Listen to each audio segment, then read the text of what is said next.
जो बिछड़ गए एपिसोड 8।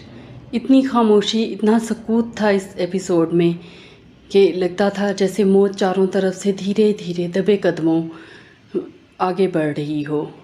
ये मौत का एक खौफ था, तूफ़ान से पहले की खामोशी थी।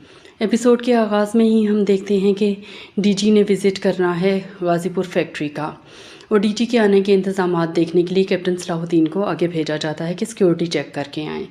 तो हालात बहुत ही बुरे हैं। फैक्ट्री के सारे वर्कर इस वक्त खून के प्यासे खड़े हैं बाहर, और वो डीजी का रास्ता जगह जगह से ब्लॉक कर रहे हैं। ऐसे में कैप्टन सलाहुद्दीन आके अपने सीनियर को कहते हैं कि डीजी को इस विज़िट से रोक दिया जाए और उनसे फ़ोन पर रब्ता करें। फ़ोन पर भी रब्ता नहीं हो रहा, वायरलेस पे रब्ता करने की कोशिश की जाती है, जबकि कैप्टन सलाहुद्दीन के सीनियर इस हक़ में हैं कि हमें डीजी को विज़िट पोस्टपोन करने के लिए नहीं कहना चाहिए, क्योंकि गाज़ीपुर फैक्ट्री के हालात इस वक्त जितने ख़राब हैं, जब तक डीजी जहाँ खुद आके विज़िट करके अपनी आंखों से ये हालात नहीं देख लेते, उन्हें समझ नहीं आएगी कि किस तरह से पाक फ़ौज का मुहासरा कर लिया गया है और उन पर किसी भी वक्त भारी नफरी जो एक मलेशिया बन चुका है, सिविल मलेशिया, वो अटैक कर सकता है। कैप्टन सलाहुद्दीन एक दफ़ा फिर आते हैं इन लोगों से मुज़ाकरात के लिए, लेकिन वो लोग कोई बात सुनने के मूड में ही नहीं हैं। उन्हें सिर्फ़ और सिर्फ लाशें चाहिए, लेकिन वो ये चाहते हैं कि पहली गोली फ़ौज की तरफ से चले ताकि वो लोग बदनाम ना हों। ऐसे में डीजी साहब अपने जवानों के साथ तशरीफ़ ले आते हैं और साथ वो गयासुद्दीन को भी बिठाए ला रहे हैं, जो कि एक खुला गद्दार है। डीजी के जो साथ सिपाही हैं वो वक्तन फ़वक्तन डिफरेंट जगहों से रुकावटें हटाते हुए आगे आते हैं, जहाँ से उनकी सिक्योरिटी को फुल फ्लेज बनाने के लिए कैप्टन सलाहुद्दीन अपने सीनियर ऑफिसर के साथ निकलते हैं, और ये दोनों तरफ से ये दोनों नरके में आ जाते हैं, दोनों कॉन्वॉयज़ फैक्ट्री के वर्कर्स के। और वो इस वक्त फुल फ्लेज एक मलेशिया है, वो इन पर डंडों और सोटों से अटैक करने के फुल मूड में है। ये हालत देखकर तो डीजी की भी जो है वो चेहरा परेशानी से भर जाता है, और वो मेजर गयासुद्दीन को आगे इन लोगों से बात करने के लिए भेजते हैं। मेजर गयासुद्दीन खुद बंगाली हैं, वो जाके इनको कहते हैं कि यहीं डटे रहो, यहीं खड़े रहो, तुम्हें हटने की कतन ज़रूरत नहीं है, क्योंकि वो तो मुक्ति बाहिनी से मिले हुए हैं। अब हज ये है कि मगरबी पाकिस्तान के किसी ऑफिसर को बंगाली नहीं आती, हालांकि ये PMA में ट्रेनिंग का पार्ट होना चाहिए था कि हर ऑफिसर को बंगाली ज़रूर सिखाई जाती, क्योंकि बांग्लादेश हमारा दायां बाजू था और हमारा एक पार्ट था, और ये सेकंड नेशनल लैंग्वेज भी थी पाकिस्तान की उस वक्त। अब अचानक वहाँ से एक गोली चलने लगती है बगावत करने वालों की तरफ से, तो ऐसे में कैप्टन फ़ारूक पहली गोली चला देते हैं। पहली गोली के चलने की देर थी कि हर तरफ से हल्ला बोल दिया जाता है पाक फ़ौज के ऊपर।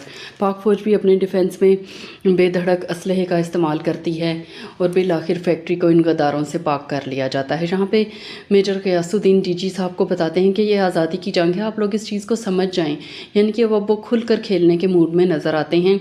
बस वो इस इंतज़ार में है कि जब ढाका कैंट का मुहासरा हो तो वो उस वक्त खुलकर खेलेंगे। और नेक्स्ट एपिसोड में डीजी साहब हमें ये कहते हुए भी नज़र आते हैं कि हमें बचाना है कैंट को, और उसके लिए हमें पहले इन 2500 ऑफिसर्स को और जवानों को जो कि बांग्लादेश से बिलोंग करते हैं, इनको डिसोन करना है। गाज़ीपुर फैक्ट्री ऑपरेशन के एंड पर जीप में जो है सलाहुद्दीन और कैप्टन फ़ारूक एक चक्कर लगाते हैं। बहुत ही उदास शाम थी ये, और इसमें जैसे वो दोनों दोस्त आखिरी दफ़ा एक दूसरे को गले मिलते हैं। कैप्टन कबीर को याद करते हैं, कैप्टन सिद्दीक को याद करते हैं, जिनकी अभी तक कोई इत्तला नहीं मिली, और ऐसा लगता है कि वो भी शहादत पा चुके हैं। दूसरी तरफ एक खूनखार किस्म की आंटी, जो कि यकीनन मुक्ति बाहिनी की ही एजेंट है, वो सोनिया के घर में बुरा जमान है। ऐसा लगता है कि इसका काम ये है कि इस घर के एक एक फ़र्द की नकलो हरकत पे नज़र रखे, और ये उनको बाहम इत्तला पहुँचा रही है, क्योंकि सोनिया का घर भी मार्क हो चुका है, और ये बार बार इन लोगों की वफ़ादारी जानने की कोशिश करती है, डिफरेंट हीले बहाने से इन लोगों को टीज़ करती है। और ये जब ग्रीन सिग्नल देगी तो उस वक्त मुक्ति बाहिनी वाले अटैक करेंगे, और सोनिया के घर में से किसी एक को भी ज़िंदा नहीं छोड़ा जाएगा। सोनिया के घर वाले जहाँ पर बहुत ही बेबस नज़र आते हैं। दूसरी तरफ सोनिया और रूमी का एक बहुत खूबसूरत सीन था छत पर, जब रूमी गन लेकर खड़ा होता है और रूमी कुछ भी नहीं बोल रहा, तो सोनिया उसको कहती है क्या ईस्ट और वेस्ट अलग हो जाएंगे, तो रूमी इंतहाई दुख से कहता है ईस्ट और वेस्ट अलग हो चुके हैं। रूमी जो कि खुद इस तहरीक का रूह रवां है और वो चाहता था कि बांग्लादेश को लिब्रेशन मिले, बांग्लादेश को खुद मुख्तारी मिले, लेकिन वो ये खून खराबा नहीं चाहता था। उसकी आंखों में नमी वाज़े तौर पे देखी जा सकती है। फिर सोनिया को उसकी हालत पर इतनी तशवीश होती है, सोनिया उसका पूरा पीछा करती है और सोनिया ये जानने में कामयाब हो जाती है कि उनका घर मार्क कर दिया गया है। ऑल्दो रूमी उसको दिलासा देने के लिए कहता है ऐसा कुछ नहीं है, तो सोनिया कहती है कि तुम इतनी रातों से सोए क्यों नहीं, तुम फिर जाके सो जाओ और मैं जाग लेती हूँ। यानी कि इस वक्त हालात ऐसे हैं कि किसी भी वक्त इस घर पे अटैक करके इसके एक एक फ़र्द को मार दिया जाएगा। कैप्टन फ़ारूक भी इनके लिए बहुत परेशान है और एपिसोड के स्टार्ट में ही वो सोनिया को कॉल करते हैं और उससे पूछते हैं कि सब खैरियत है, तो सोनिया उनको कहती है कि अभी तो खैरियत है, लेकिन जब मुक्ति बाहिनी वाले एंटर होना चाहेंगे तो उनको कोई रोक नहीं पाएगा। एपिसोड के स्टार्ट में ही रूमी और कैप्टन फ़ारूक का भी आमना सामना होता है और कैप्टन फ़ारूक को रूमी कहता है कि अगर आज शेख साहब वॉलंटियर्स को वहाँ से ना हटाते तो आपके प्रेसिडेंट जनरल जाहिया यहाँ पहुँचने में कामयाब ना हो सकते। इन दोनों की मुलाकात गवर्नर हाउस में होती है, दोनों की वहाँ पर ड्यूटी लगी होती है। तो कैप्टन फ़ारूक कहते हैं कि ये अनाओं की जंग है और इस अनाओं की जंग में करोड़ों लोगों का नुकसान हो जाएगा। रूमी भी बहुत दुखी है और कैप्टन फ़ारूक भी इस वक्त बहुत ही दुखी हैं और मोहब्बत का ये सफ़र अब एंड ही होने वाला है। एंड पर नेक्स्ट एपिसोड के टीज़र में भी हमने देखा कि कैप्टन फ़ारूक लास्ट कॉल मिलाते हैं सोनिया को, क्योंकि ऐसा लगता है कि इसके बाद उन्हें पता है कि कॉल पर भी बात जो है वो नहीं हो सकेगी, राब्ते मुनक़ता हो जाएंगे और वो सोनिया से बिलाखिर बहुत ही हेजिटेशन के बाद इज़हार मोहब्बत करने में कामयाब हो जाते हैं और सोनिया को बताते हैं कि मैं तुमसे बहुत मोहब्बत करता हूँ। और दूसरी तरफ से सोनिया के जवाब के मुंतज़िर होते हैं, लेकिन ऐसा लगता है कि ये जवाब कभी भी नहीं आ सकेगा। मोहब्बत की ये अधूरी कहानी, इसमें बातें भी अधूरी ही रह जाएंगी और वहाँ से राब्ता मुनक़ता हो जाएगा, या तो टेलीफोनिक राब्ता मुनक़ता होगा या सोनिया के घर पर उस वक्त धावा बोल दिया जाएगा।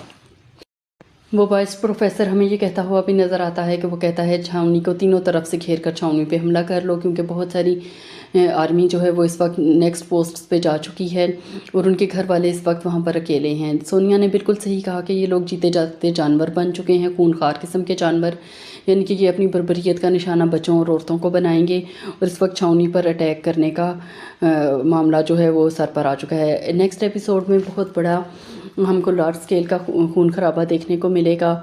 छावनी पर भी हमला होगा, गाज़ीपुर फैक्ट्री में जहाँ कैप्टन सलाहुद्दीन के सपुर्द करके उनके सीनियर फैक्ट्री को चले गए हैं जनरल टिक्का खान से मुलाकात करने, वहाँ भी बहुत हाई फाइव किस्म का खून खराबा होगा और कैप्टन सलाहुद्दीन जामे शहादत नोश करेंगे। कैप्टन सदीक की भी शहादत की इत्तला पहुँच जाएगी और कैप्टन फ़ारूक को जो है वो कैदी बना लिया जाएगा और सोनिया का पूरा घर जो है वो इस इनकलाब में अपना खून बहा अदा करेगा। तो नेक्स्ट एपिसोड्स के रिव्यूज़ जानने के लिए भी हमारे साथ जाइए रहिए। ये ड्रामा हमारे दिल के करीब बहुत है और आपके दिल के भी बहुत करीब है, आपके रिस्पॉन्स से हमें पता चल रहा है। Thank you so much. अल्लाह हाफिज़। हमारे चैनल को सब्सक्राइब करना हरगिज़ मत भूलिए और हमारी वीडियोज़ को शेयर